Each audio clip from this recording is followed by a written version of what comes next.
give us a Columbus welcome to Coach Dabo Swinney.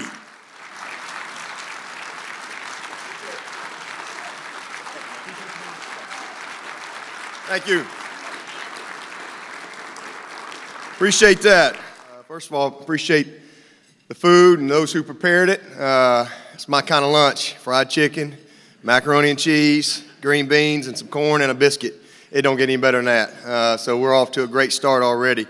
But it's an honor to be able to speak at this event, even though I'm like, I guess, bottom of the barrel, because, I mean, Nick Saban, Mark Richt, Kirby Smart, and all them other greats that he taught. Finally, I guess I was the short straw this year, but just take what you get, I guess. But I'm glad to finally have an opportunity to come and be a part of this event. And I just want to say, first of all, congratulations to all the recipients. What a great honor it is to be the best of the best, to be recognized by your teammates, by your coaches, by the communities that you come from, as the best of the best at what you do. As an athlete my whole life and a coach, man, I have great appreciation for the amount of work that you have to put in to be the best that you can be. So congratulations to y'all. And then I also want to thank DJ and Dale for putting this event on. And I think it's you know, here's two former players from this area, from this community. I think the main thing is, you know, it's one thing to be an example as far as how you go and you live, and you know, your playing days, and you play in college and what you do after college, and all those things are impactful to your community. But the best way you can impact your community is to serve and give back.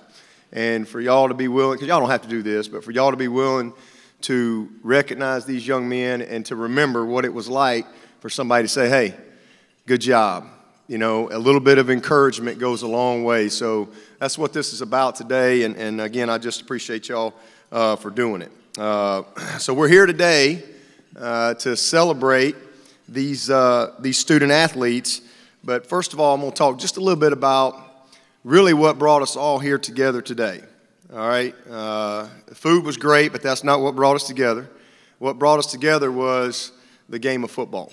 And so I'm going to talk just a little bit about that. I love the game of football. I mean, I always, sometimes I kid when I go and speak, especially when I go to churches and stuff, and I always say God created football on the 8th day. And I just have such a great passion for this game. I have a great passion for the lessons that come from this game and the parallels that it has with life. I just think it's one of the greatest teaching opportunities and learning opportunities that you can have, whether you're playing or coaching in this game. This game teaches discipline, toughness, structure, teaches young people, you know, how to think the right way, teaches you how to win and lose, teaches you how to be a great teammate, teaches you how to come together. It creates so many opportunities for so many people.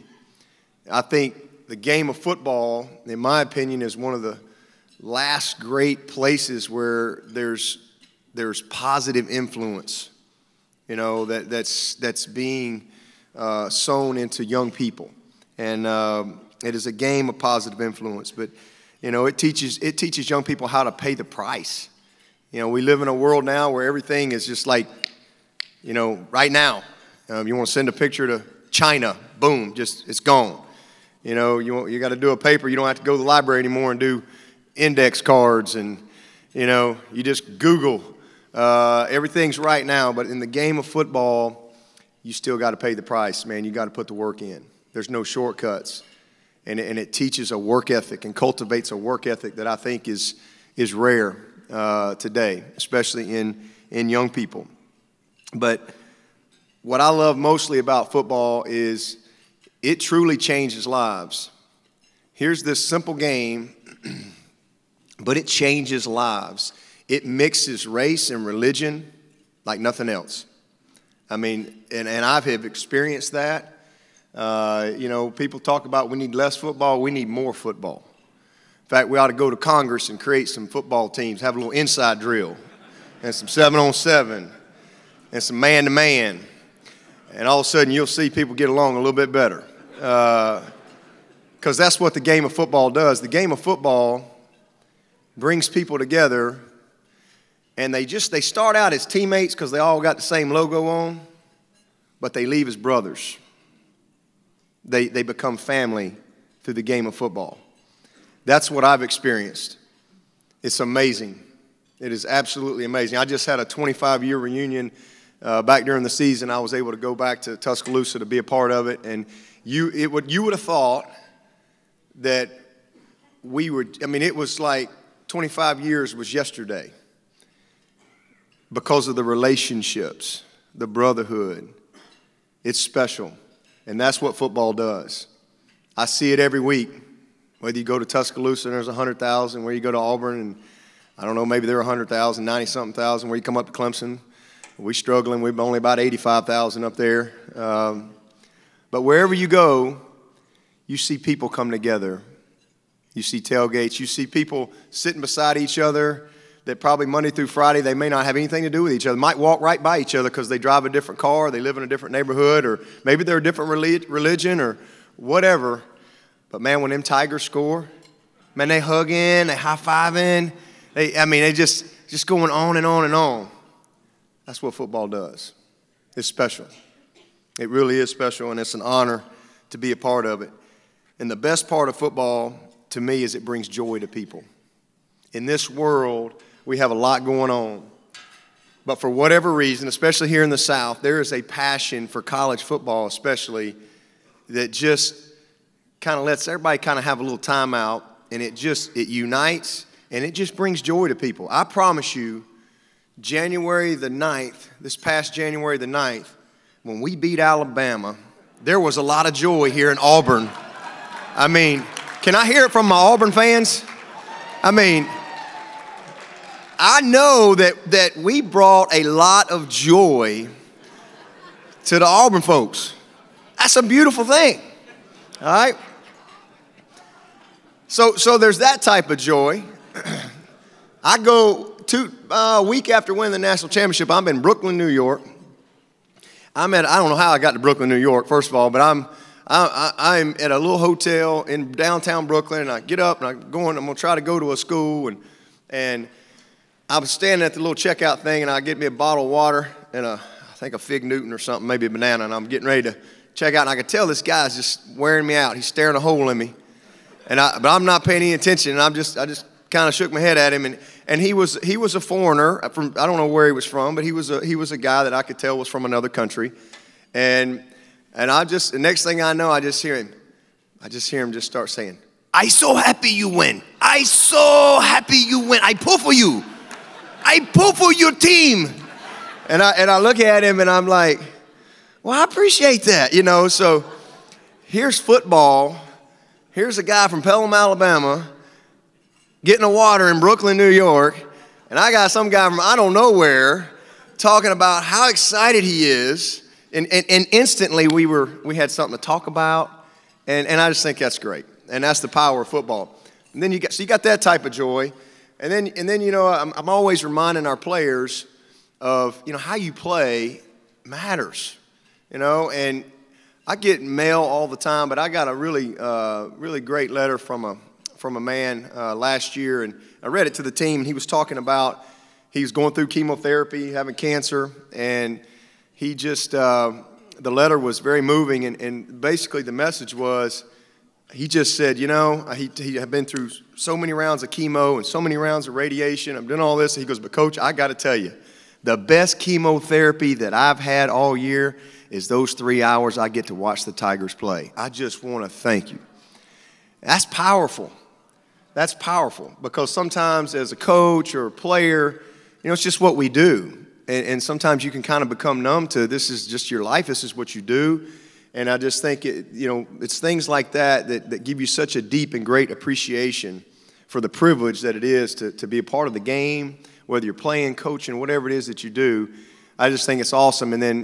And we've had a great run at Clemson. We've won 61 games in the last 5 years. and Alabama's won 62, so hopefully we can catch them jokers January 1. But we had an issue with a player, and he had to go to the hospital, and it was kind of a touchy situation. But so this is like a Tuesday night. We're in the middle of the season, and you know I've got to go to Anderson Hospital. It's just outside of Clemson, emergency room. Now after practice, it's about 9 o'clock at night. Drive down to Anderson. Kid's mama, she's there, and sister, they're kind of waiting on me right outside the emergency room. Emergency room's right here, doors just open and shut. You know, people in and out. Place is packed.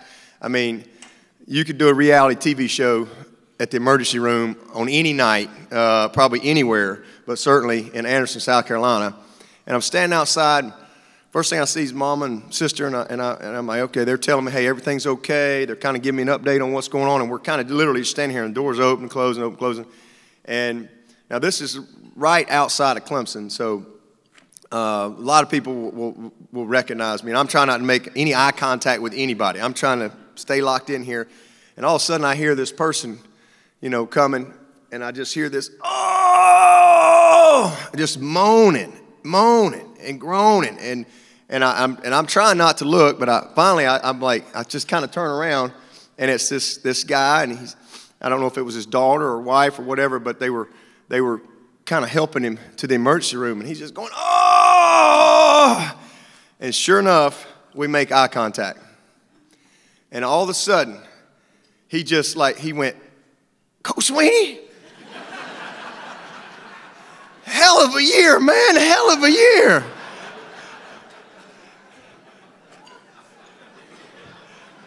So you tell me that football don't matter. It's amazing. So I love the game of football, and you know, I started playing. They wouldn't let me play till the 5th grade. I had scoliosis, and so they wouldn't let me start playing when I was in the 5th grade, and played all the way through high school, and then played at Alabama all my college years. Started coaching in '93, and now I'm in my 23rd year, my 9th as the head coach. Just finished my 9th year as the head coach, and I'm 48 years old now. And man, it has been an unbelievable journey in this game of football that I love, in this life. I'm from Pelham, Alabama, so not too far from here. Lived in Alabama until I was 33, and then God called me to Clemson. And I've been at Clemson, just finished my 15th season, which is just crazy to think about how fortunate I've been to be able to raise my family at one place and to have so many great experiences. But sometimes people ask me why I got into coaching. And I didn't go to college to get into coaching. I didn't know.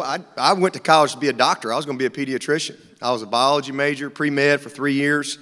And I just realized I didn't love it. It just wasn't what I was. I was going to be a doctor for all the wrong reasons. You know, I knew if I was going to be a doctor, I could make some money and change my life. And, you know, if I became a coach, I wasn't going to make any money. I was going to be broke my whole life, you know. And I'm like, you know, I was like, but I finally realized I was doing it for the wrong reason. And that's one of the things I always tell people, man, do what you love. You know, do what you love, what you're passionate about, and all the rest of that stuff takes care of itself. God's plan, He'll order your steps. And so I got into coaching, first of all, because I couldn't play anymore. If I could still play, I tell some of my players right now, if I had your feet right now at 48, I'd still be playing, all right, because I love to play. And but eventually couldn't play anymore. So you got to make the next step. You got to figure out what you're going to do. The other reason I got into coaching is I've always been a part of a team. I played 3 sports. I never stopped. I went from baseball to basketball to football, nonstop, all year round, all through the summer, my entire life. And I was always a part of a team. And, you know, everything that has come to me in life has been through a team. And there's just something special about being a part of that. The other reason I got in is I love to compete, still love to compete. And even though I couldn't play anymore, coaching gave me an opportunity to still compete, to get that result every single week. How'd you do? How do we get better? You know, I love that. And that's the way it's been my entire life. And then coaching gave me clarity for my life. You know, I grew up in dysfunctional situation and home, baby of 3 boys, just a lot of struggles within my family. And sometimes as a young person, you don't really understand, and you ask, well, why me? Why this? Why was I born into this? Why is my dad like that? Why is my life like this? You know, especially when you're young, you compare yourself to other people. And but coaching gave me clarity. You know, when I became a coach, it was like, you know what, man, I went through those things because God needed to prepare me to do what He's called me to do. And so it changes your, when you get to know the Lord, it changes your perspective on things. And that's what coaching, it gave me an instant clarity, a crystal clear vision for what I'm supposed to do with my life. All right? And so that's why I got into coaching. And then the biggest reason is I wanted to teach, and I wanted to impact young people the way my coaches had done for me. So that's a little bit about the game of football. I love the game of football. It is a privilege to coach. All right? It is a privilege. It's, the one thing we talk about at Clemson all the time is there's no entitlement. You know, you come to Clemson, you're going to be empowered, not entitled. There's no entitlement. All right? It is a privilege to play and to coach, and it is an honor. And to be able to represent Clemson today and here in front of you is an honor. So what I thought I'd share a little bit about today is, in football, we talk a lot about fundamentals of the position, techniques, and what I thought I would share today is some of the fundamentals that I've learned along the way in my journey that have kind of become the foundation of my life, and the things that I try to instill in our team as we go through everybody's journey, because it's a new journey every year. There's always new people coming through the door, and these are the things that I've applied to my life, and they're kind of fundamentals for excellence, if you will.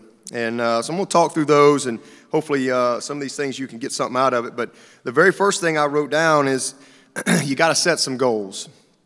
And you young people that are sitting in here, I hope that you'll listen because, I've been 16.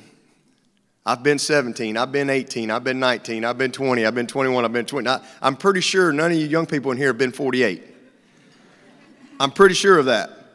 All right, and so hopefully you guys will take note of some of these things. But the first thing is you got to set some goals. You can't just be a person that wakes up every day and just tries to figure out what the day is going to be. You got to have some purpose.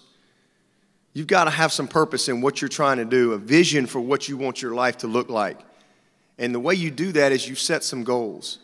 And you put a date on it. A goal is a dream with a date attached to it. You've got to be specific, all right? And when you do set those goals, you got to dream big. That's one thing. If you ask my team right now, listen, we're going to dream. Let's dream extravagantly, right? I got this job 9 years ago. And I'm like, listen, when I got the job, I said, this is going to be the winningest decade in Clemson football history. That's what I see. That's what I see. You got to set. So I put a date out there.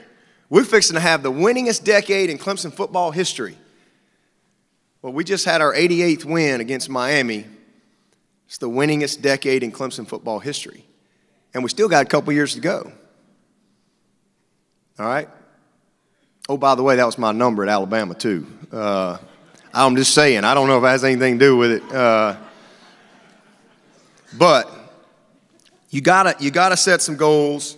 You got to dream big. The Bible says that if you fail to dream, you will lose your vision. And without vision, man shall perish. So you have to dream. You have to dream. But here's something I want to say to you about your goals. It's one thing to write down some goals. I want to lose 10 pounds, whatever it may be. Your commitments have to be greater than your goals. All right, okay, here's your goals, but what are your commitments to achieving those goals? That's what matters. Okay, and so it's a daily focus. Your goals are your big picture objectives of what you want to do, but what's your daily focus? What's your formula day in and day out to help you achieve those things? I think that is so important as you set those goals. And you got to be willing to take some risks. When I walked on at Alabama at 170 pounds, I took some risk. All right? I took a lot of risk. You've got to be willing to take some risks along the way to achieve your goals. It's so important that you do that. When I became the head coach at Clemson, I wrote down our team goals, because here's the thing. I think as you set goals and you achieve goals, you have to reset. All right? So when I got the job, I came in and I said, all right, here's our team goals at Clemson. You know, I felt like that these were worthy goals at Clemson. Maybe if I'd have been at another school or something like that, my goals might have been different. But at Clemson, I said, you know what? Here's going to be our 5 goals. Put them on the wall. We want to win the opener. We want to win the division. We want to win the state championship. We want to win the ACC. And we want to win the bowl game. And I said, now, guys, one of these days, we're going to hit all 5 of them goals. And when we do, we'll win it all. But these are worthy goals. We're not going to hit all 5 of them goals every year, but I promise you, these goals are set up to challenge us to be the best we can be at Clemson.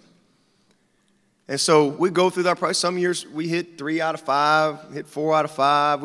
And then all of a sudden in 2015, same goals, and they changed. The rules were different in 2009 when I got the job. It was the BCS and all that stuff.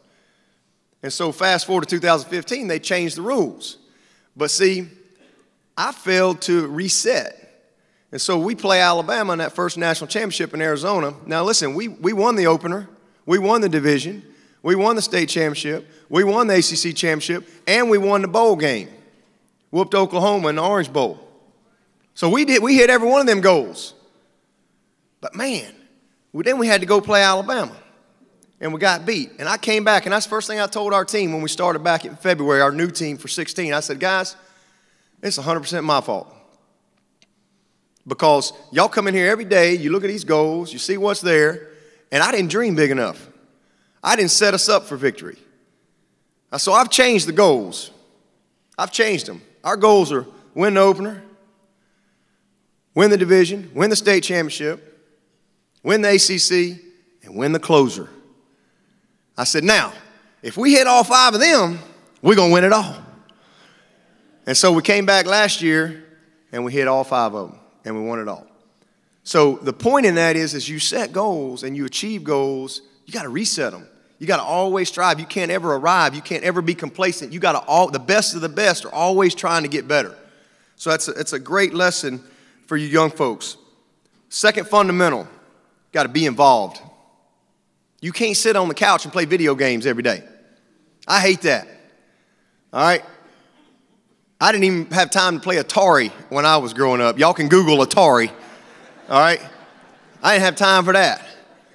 Man, you got to be involved. Iron sharpens iron. Ain't no iron sharpening iron sitting there on a video game. You got to be involved. Be involved in sports. Be involved in your community. Be involved in your church. Find ways to give back. When you get involved, it creates opportunities for you. It creates and develops work ethic. It helps you to develop relationships that you're going to need as you go through life. I always tell our players, you got to go make it happen. And the only way you can go make it happen is to get involved. Hey, man, listen, I had nothing as a kid, but you know what I did? I went and made it happen. I grabbed one end of a ladder, another guy grabbed the end of a ladder when we were 14 years old, and a rake and a blower, and off we went knocking on doors, cleaning gutters. We started that business when we were 14. I cleaned gutters all until I was 26 years old. I didn't even have to, by the time I was in college, they just expected me to come clean their gutters. Just expected me to. I didn't even have to knock on the door. There's 3 types of people. There's those that make it happen. There's those that make it happen. There's those that watch it happen. And then there's those that wake up about noon and go, what the heck just happened? And so when you get involved, when you take ownership of your life, when you take ownership of your happiness and don't let other things determine those things, you make it happen. Be a make it happen person and understand that there is no elevator to success. There's no elevator to greatness. I was at a coaching convention a year or so ago, and I'm getting ready to get on an elevator. I was in Louisville, and a couple young coaches, a couple young GAs came up to me, and they were like, you know, Coach Swinney, hey, I'm such and such, and, they want to meet me, and they were eager to say hello, and like, Coach, man, we want to be a head coach, and we just want to know, like I'm going to give them a pill, like I'm going to be able to, okay, well, download this app right here. It don't work that way. You know what I told them? I said, well, let me just tell you this. I'm about to get on this elevator, and I'm going to hit 14 because I'm on the 14th floor. You got to take the steps. There's no elevator to success. There's no app. All right, you got to put the work in. And the thing I love about the game of football, as much as the game has changed and different things, man, it's hard work.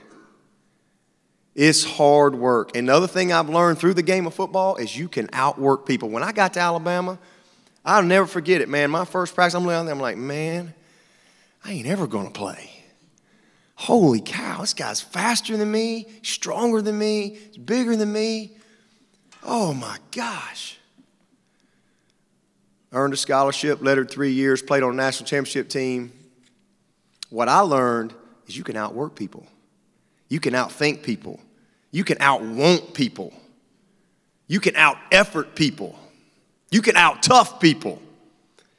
That's what the game taught me. You can out-believe people. Okay? There is no elevator. The third thing I wrote down, and I hope y'all will listen to this, is friends. It is so critical that you surround yourself with good people. All right? The Bible says that bad company corrupts good character. All right? My mom said, if you run with dogs, you get fleas. And that's so true.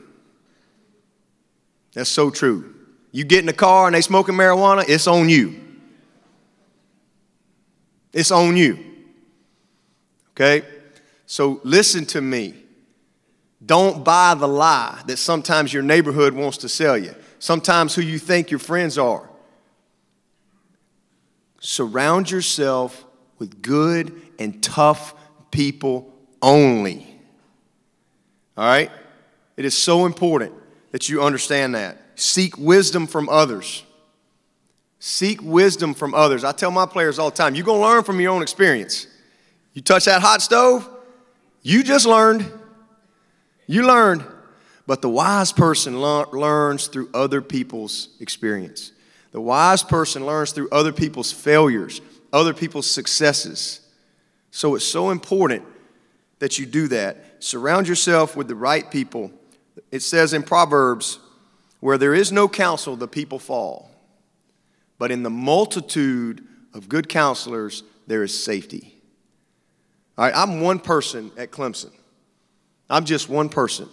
I have a team of coaches. I have a team of staff. All right, I have surrounded myself with a multitude of good counselors. All right, that's where the safety is. Everything good in my life that has happened to me has come through the good of other people, through team. My wife, we met in the 1st grade, started going together in the 6th grade. You know, y'all call it talking to each other now or whatever. We started like going together. And then dated all through high school and college, been married 24 years. Everything good in my life has come because of good people around me. Everything. The next thing I would tell you is education. This one will touch you a little bit, especially you athletes, because you think so much about your sport, and I understand that. You're passionate about that. But I'm most proud of all the things that I have achieved in my life. I'm most proud, and the biggest change in my life came when I walked across that stage in Tuscaloosa, Alabama to get my degree. You have no idea what a game changer that was for my family. All right, it's like my family, we grew another trunk on our tree when I got my degree. Nobody in my family had been to college. Nobody. My parents, my grandparents, my great-grandparents, my great-great-grandparents, my 2 older brothers, nobody had been to college. That was the game changer for me. And listen, football has been amazing. The experiences, the relationships, unbelievable. But man, that got me out of the long line and put me in the short line. It gave me a qualification where people could not discount me. It created opportunities for me that I probably would have never had I certainly wouldn't have the job I have if I hadn't had my degree. And so, man, I was the first in my family, and I went to school, and this is what I love about our country. And listen, there's always good and there's always bad, but let me tell you, the one thing we do have in this country is opportunity. If you got the will.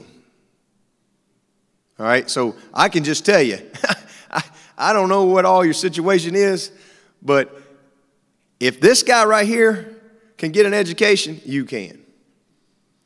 I went to college on Pell Grants and student loans. Eventually earned a scholarship, went on to get a master's degree. Football is a vocation. Your education is your career. Don't ever forget that. It is a game changer for you. And here's the thing about it, man, they cannot take it away. Your house can burn down, they can fire you from your job, but they can't ever take that education away. It is so important that you understand that, and understand that as big and strong as a lot of you young guys are in here today, you need to listen to this. If you play this game till you're 30, you're ancient. Your academic ability will far outlive your athletic ability. So make sure that you are being the best you can be academically. All right, that you be a person of excellence in everything that you do. High school degree versus a college degree. It is a proven fact that you will make $1 to $1.5 million more over your lifetime with a college degree. And for you guys that aspire to play in college, understand, first of all, how special you guys are here today. 5.6% of high school football players play college football. 1.67% of the college players play in the NFL. 1.67% of the college players play in the NFL. You better get that degree. And you better understand how important it is. Now, that doesn't mean that you don't strive for that. If you know it's that, if you know that's the odds, then you better put in the work, and you better do everything you can to give yourself the best edge possible. Make sure you understand that. So, it truly is the key to your future. When I became the head coach in 2009 at Clemson, the very first thing I did, day one, I set the vision and the philosophy of the program. This is who we are. This is the way we're going to do things, and here's why. And the first thing I sat down, I said, you know what, here's what we're going to want. This is what we're going to be about. This is what we want for our players. The first thing we want for our players is for them to get their education. They're going to get their education. I would rather lose trying to do it right than to win knowing that we didn't. I played with so many guys that the band cheered for, the people clapped for while they were playing this game, that didn't leave with a degree. And then 10 years later, it's sad. I've never wanted that for my players. I want to know that my players are going to. So this is how we set the vision of the program. We're going to make sure that our guys get their degree. They get an education. We're going to make sure that we equip them with tools for life. How to show up on time. How to put in the work. How to win and lose. How to be a good teammate. How to handle adversity. How to handle criticism. Tools that you better have when you go out in the real world. The third thing is I want them to have a great college experience. Let's have some fun. I want them to love their experience. I want to surround them with people that they're going to love to be around. And the last thing was I want them to win a championship. And it's in that order. And I think what happens is people put that the opposite. They say, okay, winning championships is the very first thing. So now all of a sudden those other things fall to the wayside. But we've kept it the main thing, the main thing. So here I am. It's not my first year as the head coach. It's 9 years. So how are we doing? How are we walking and living the vision of the program? Well, I've had 171 seniors and 166 graduates. And those five,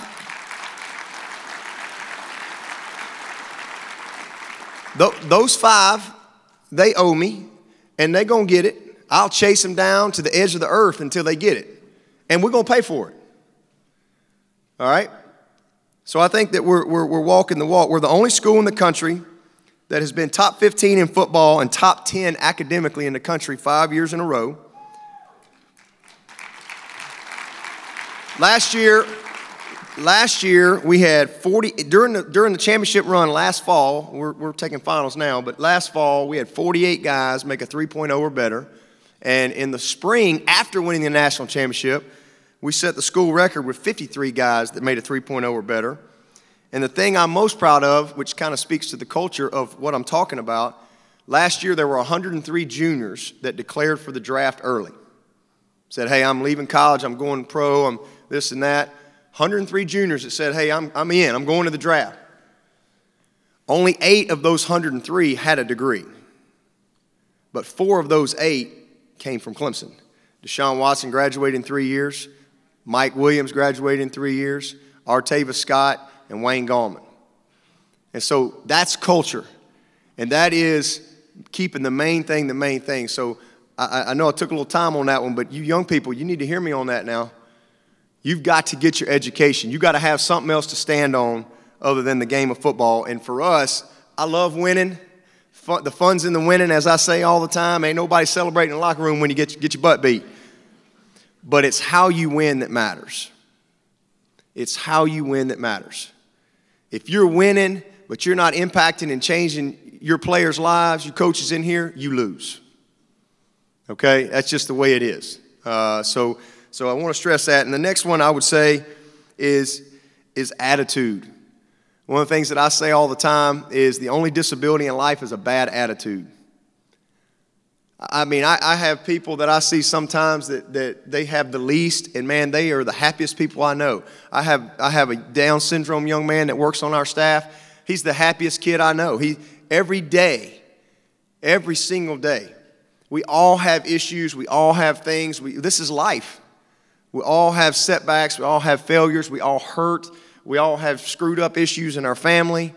But at the end of the day, one of the most powerful choices that you have is the choice of attitude. The choice of attitude. A good attitude leads to positive thinking.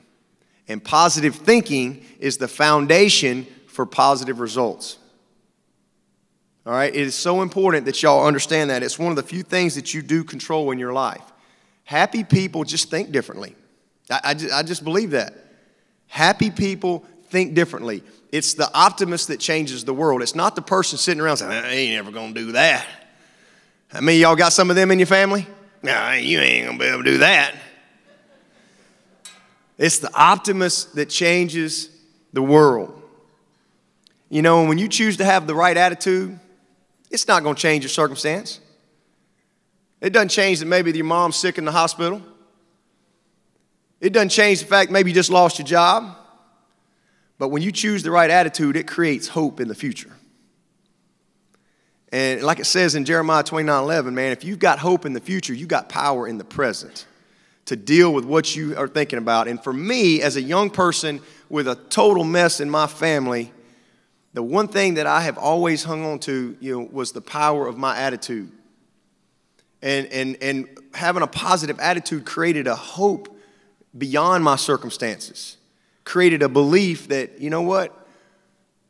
One of these days it'll be different. And so I just want to challenge y'all as you go through your life to live your life with a smile. Live your life with a smile. Have the right perspective. There's a saying, 2 prisoners behind the bars. One sees the mud, the other sees the stars. Same circumstances, same situation, different perspectives. Okay? It's all how you think.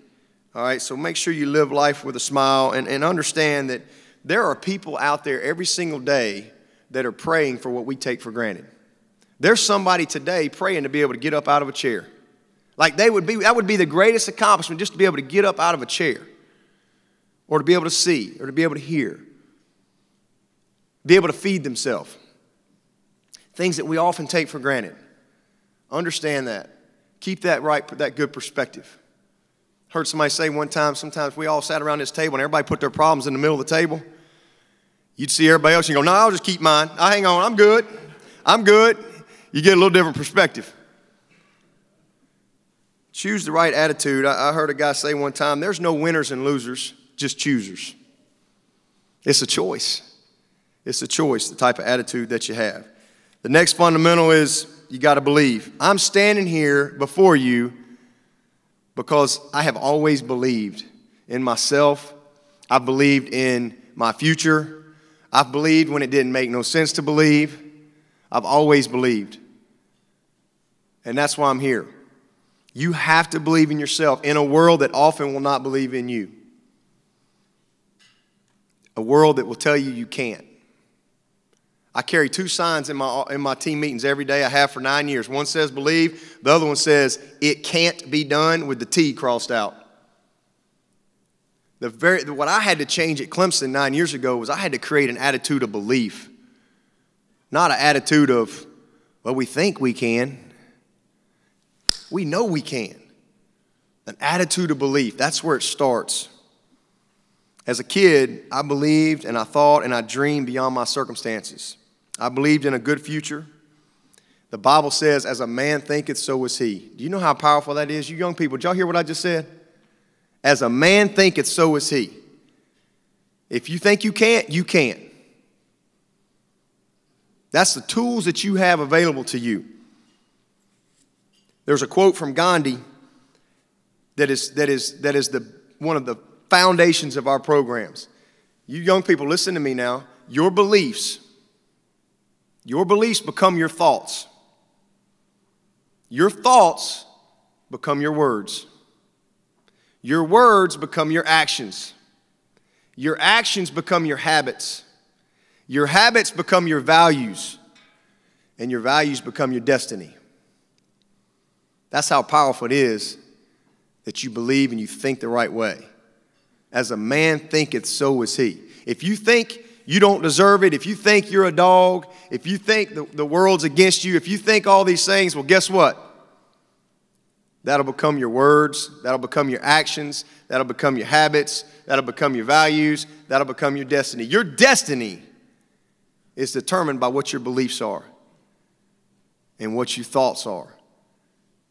It's so important that you choose to be a person that believes. Sometimes people will say, they've said, you know, I've had people tell me in my life, hey man, he's an overachiever. Always been a little overachiever. And I tell people, no, I'm an overbeliever. Because in Matthew 21:22 it says, in order to receive, you must first believe. All right? I'm an overbeliever. I'm not an overachiever. I think that's something that I've always tried to hang on to. At the end of the day, you have to win in your mind first.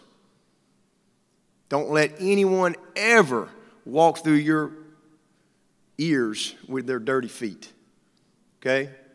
And that's what happens, especially in the world y'all are growing up in, where, I mean, it's just, people are on the attack every day, telling you what you can't do and what, man, stay away from that stuff. Don't let people walk through your mind with their dirty feet. Leave it alone. Know who you are. Know who your maker is. Not somebody sitting in their underwear behind a computer screen talking about what you can and can't do. Don't let them. Why would you give them space in your head?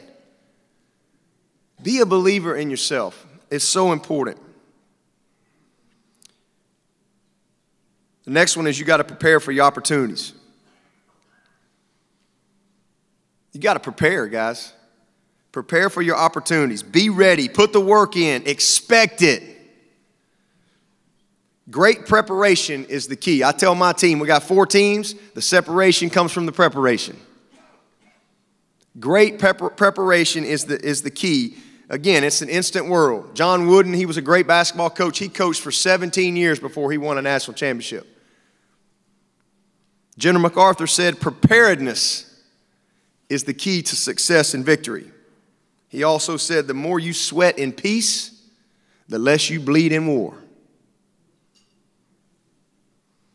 Better to be prepared without an opportunity than to not be prepared with one.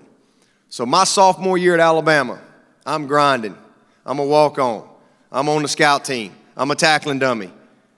Come to a Tuesday practice. We'd had a couple guys get hurt. Come to a Tuesday practice. I don't even think the coach knows my name. Next thing I know, about the 3rd or 4th period of practice, the manager's calling me over there. Hey, Coach McCorvey wants to see you over here on the offensive field. And I'm running over there going, oh, man, I missed class. I'm trying to think what I did. I get over there, and he ain't said to, he had been there since January. This is whatever, late September, early October. He says, Dabo, he said, I'm going to give you a shot today. I'm tired of these guys. He said, you got a white jersey? Because back then we wore whatever color of the team we were playing. I said, yes, sir, I got a white jersey in there somewhere. And he said, go change. I'm going to give you a shot today. And if you do good, I'm going to play you this week.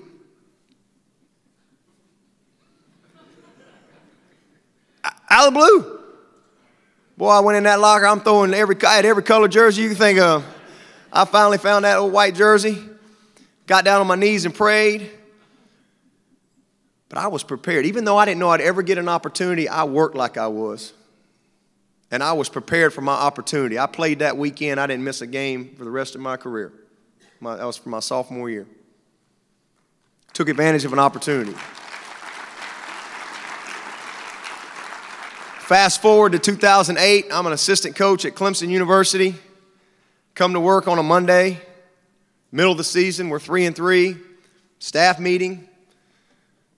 Everything's good, it's about 10:30 now, we're all doing our deal.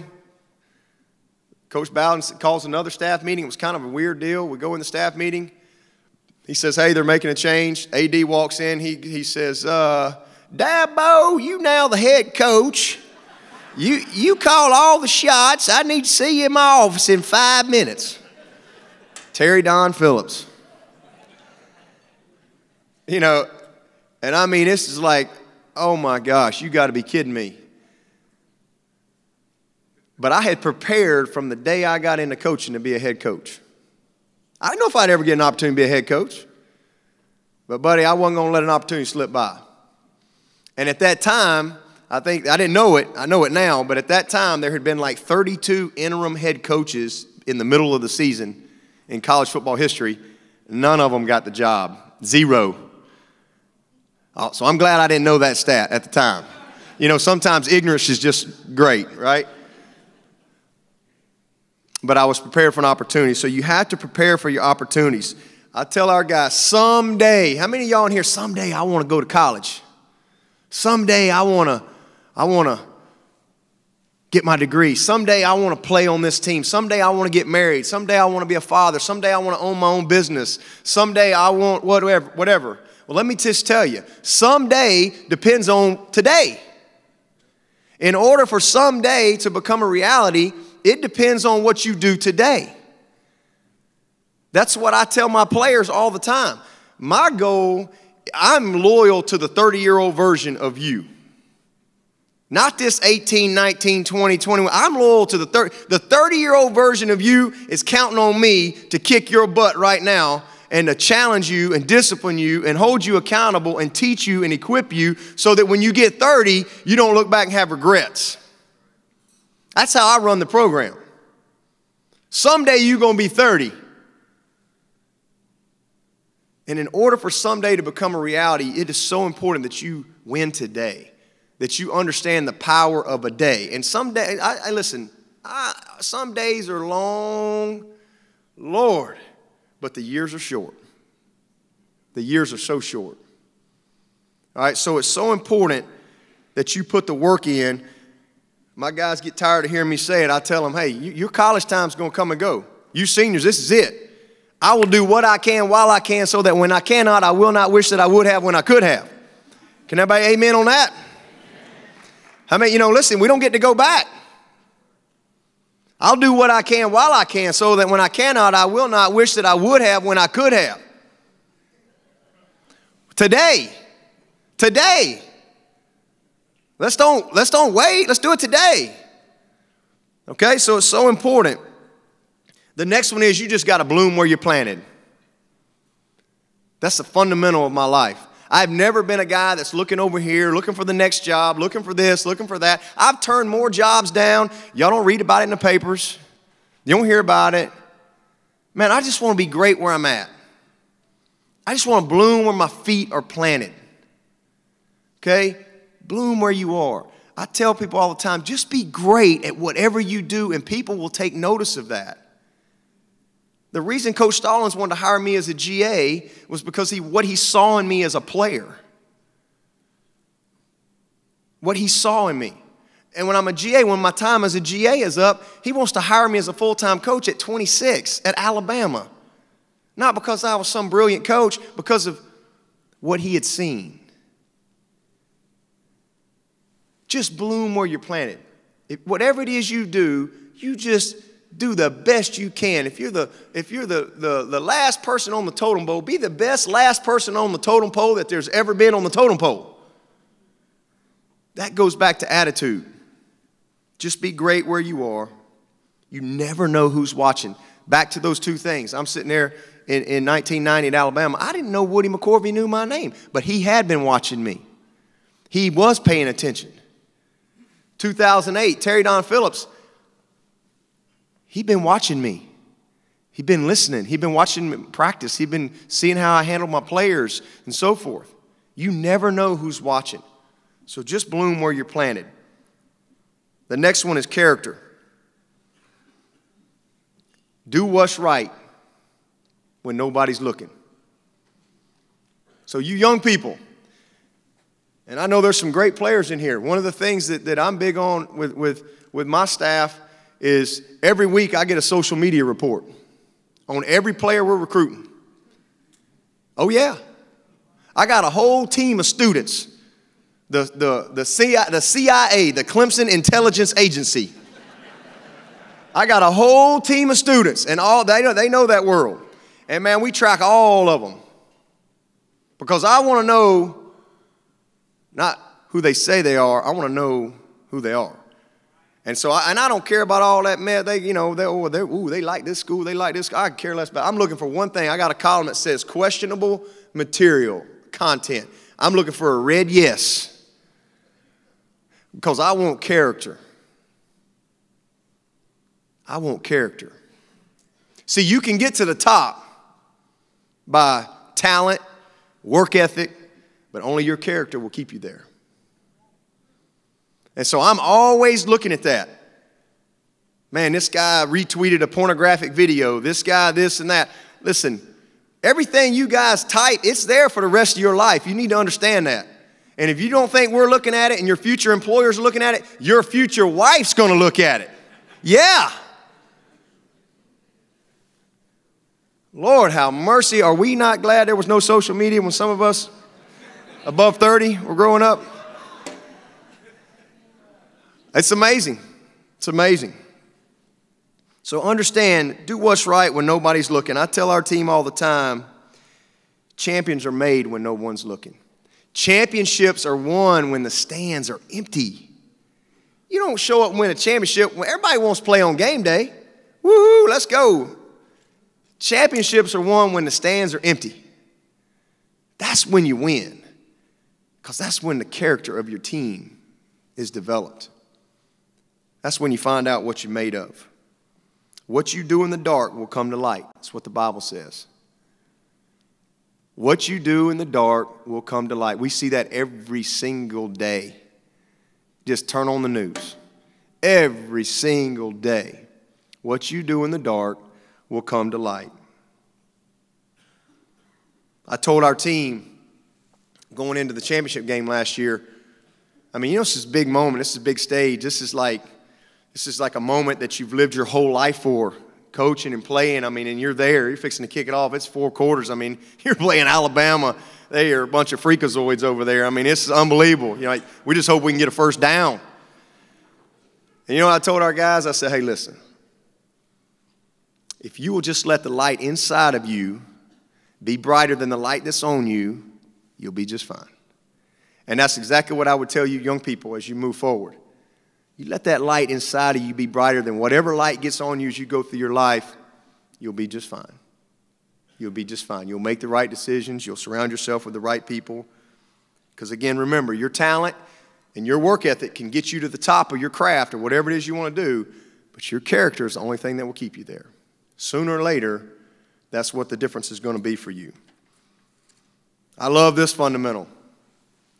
You got to learn to be a giver and to serve others. You got to learn to be a giver and to serve others. Martin Luther King said that we all have greatness in us because we can all serve others. Never been a greater quote ever. We all have greatness inside of us because we can all serve others. What a true statement. You give of your time, your talent, your resources, and I really believe that God blesses us so that we can allow blessings to flow through us to other people. That's what it comes down to. Let the blessings of life flow through to other people. Don't be this reservoir. You know, be a river, man. Let them flow. Let them flow to those around you in your life. Serve others. Life is truly about how you impact and bless others. That's really what life is about. The philosophy of our program, if you just want to peel it all back at Clemson, is to serve their heart, not their talent. That's what we talk about. Serve their heart, not their talent. That's how I run the program. If I'm serving their talent, and I know he's smoking dope, I know he's cutting class, I know he's being a bad citizen, play him anyway. If I'm serving his heart, I'm going to sit him down. Serve their heart, not their talent. And our whole philosophy is that if we serve, love, and care for our players, then we will build men that will serve, love, and care as they move on from our program. And with all the things going on in the world, what I tell my players is, guys, we got what the world wants right here. We got it. I see it every day. I see love. I see respect. I see joy. I see just team. When you leave here, take that with you. Take that with you. Take it into your communities. Take it into that next locker room. Take it into your marriage. Take it into your church. And that's how you can create great positive change. Because you know what it looks like. You know what it looks like, and it's special. And y'all going to have to bear with me on this one. All right? I should have put this one first, but might have just quit right there. But this fundamental of life is you have to have a spiritual foundation to your life. Guys, you have to have a spiritual foundation to your life. One of the things that I do every year with our players is I'll get one of them come up there and I'll take a football and I'll say, all right, now stand on that ball. And I'll try to, they're doing this deal like that. And that's kind of how life is if football is your foundation in your life. It's going to be very rocky. Or if your job is your foundation of your life. Or if your marriage is the foundation of your life. Or if your house you live in, or your country club, or the team you pull for. You got to have a spiritual foundation to survive and thrive in this world. If you don't hear anything else I said today, I hope you hear that. You have to have that. Because there's going to be storms in life every day. Trying to live in this world, if you jumped in the car right now in Columbus, Georgia, with a half a tank of gas, and take off and drive to New York, that's like living life without faith. Because sooner or later, you're going to run out of gas. Sooner or later, and that's when you don't have life without faith. Sooner or later, you're going to have a circumstance in your life. Your mom's going to die. Your wife's going to leave you. You're going to get fired from your job. Somebody's sick. Maybe you lose a child. Sooner or later, you're going to have a circumstance in your life that it's not going to matter what team you pull for. It's not going to matter what's in your bank account. It's not going to matter what color you are. It's not going to matter who you know. You're going to have a circumstance in your life where there ain't going to be but one thing that can give you peace and comfort, and that is a relationship with Christ. Period. The end.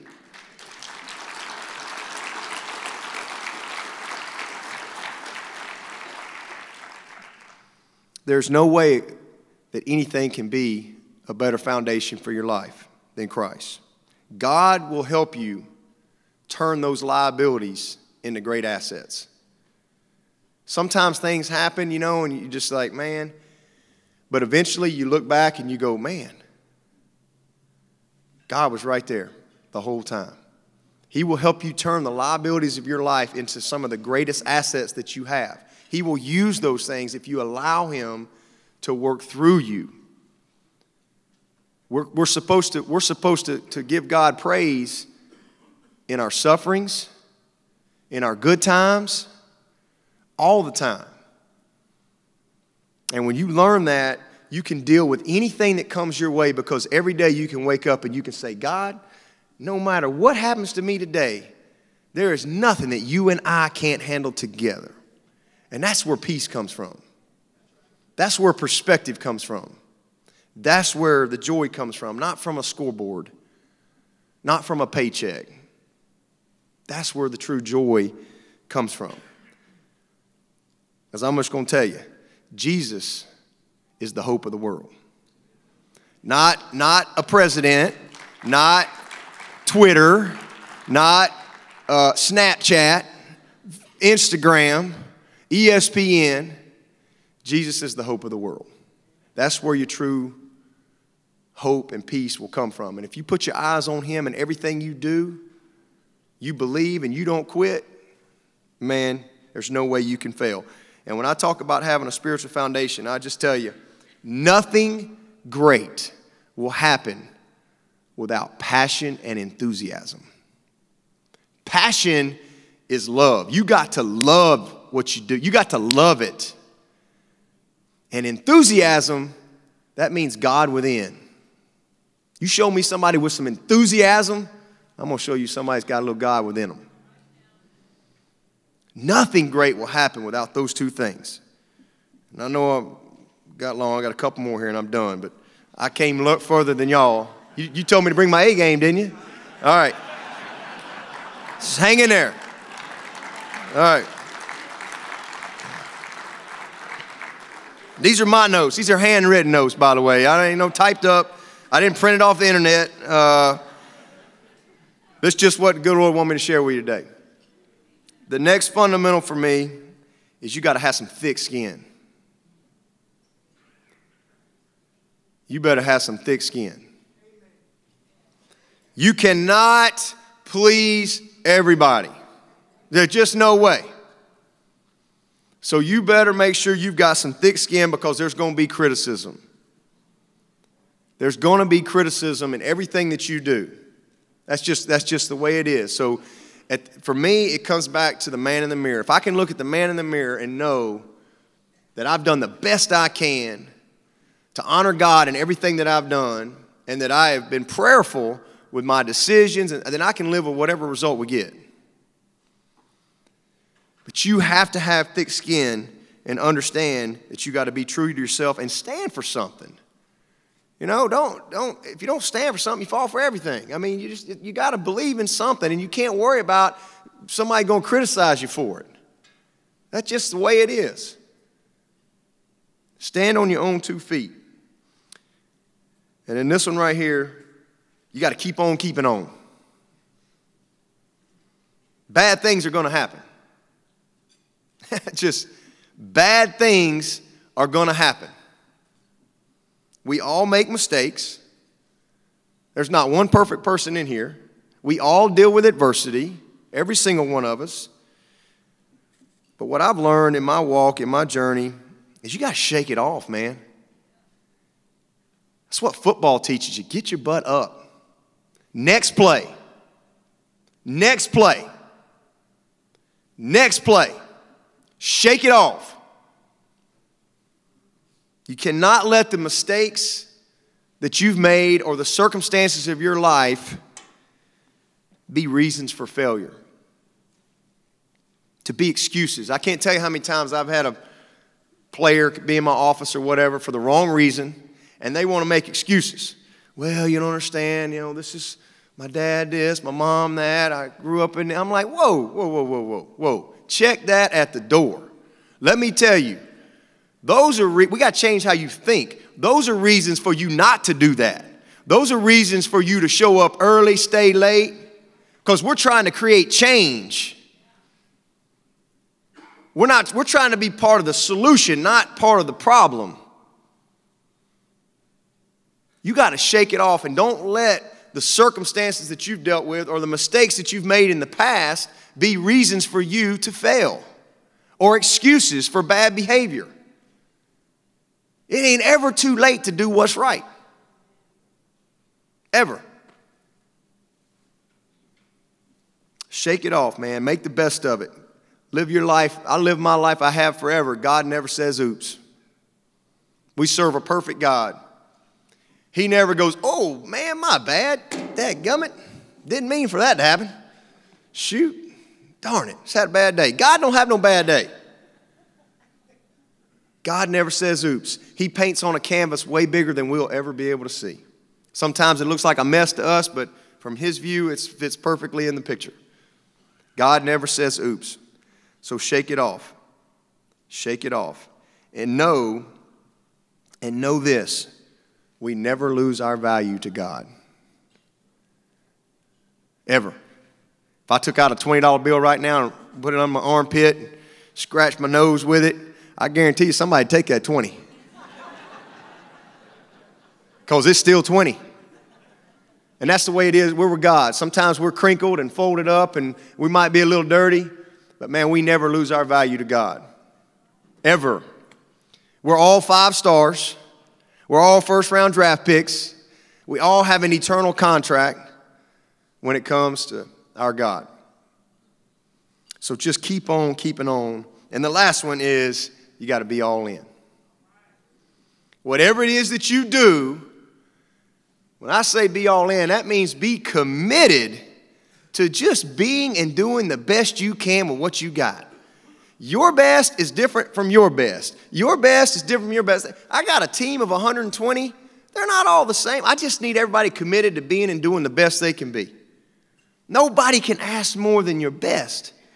I want every player to be the best version of themselves. And when you're all in, you're committed to doing the best you can in everything that you do. Being a person of excellence. Hey, Vic Beasley, who played for me, he's led the NFL in sacks last year.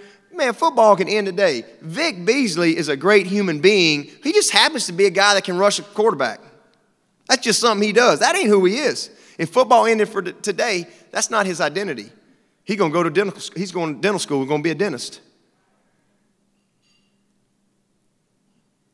Be committed to being and doing the best that you can in everything that you do and put your heart into it. The Bible says whatever you do, work at it as though you're working for the Lord.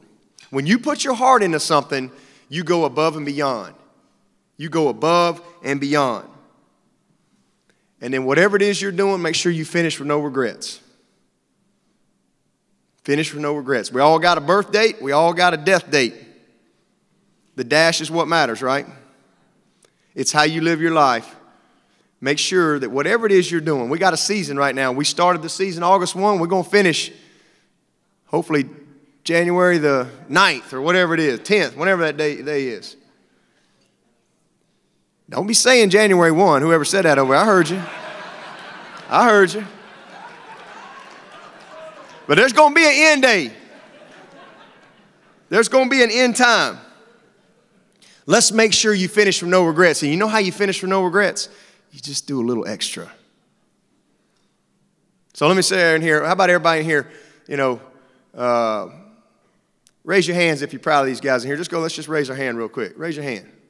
All right, now I'll tell you what. Raise your hand as high as you can raise it. High. Y'all see that? That's what it takes. That little extra.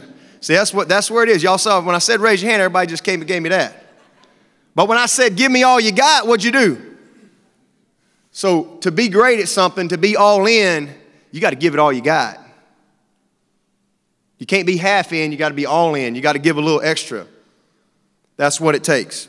So, no, I went a little long today, but those are great fundamentals for me, for my life, for the journey that I've been on, things that I've learned through this great game. And I just want to thank you all again for having me. And I want to just congratulate all you athletes. What a privilege it is. Don't take it for granted. Don't take it for granted. Don't take for granted the platform that you have to make a difference for your teammates that you have now, for people who are watching. People are paying attention. All right, we got enough bad examples out there. And unfortunately, there's so much more good than there is bad, but good don't sell. The bad's what sells. So let's don't give them the bad. Let's make them have to show the good. So be a good example. Take advantage of your opportunity. And I just want to thank you guys again for putting this on, for honoring these student athletes. And I look forward to following you guys as you move forward. And I know I was the last pick. I don't know who you're going to have next year. So good luck. God bless y'all.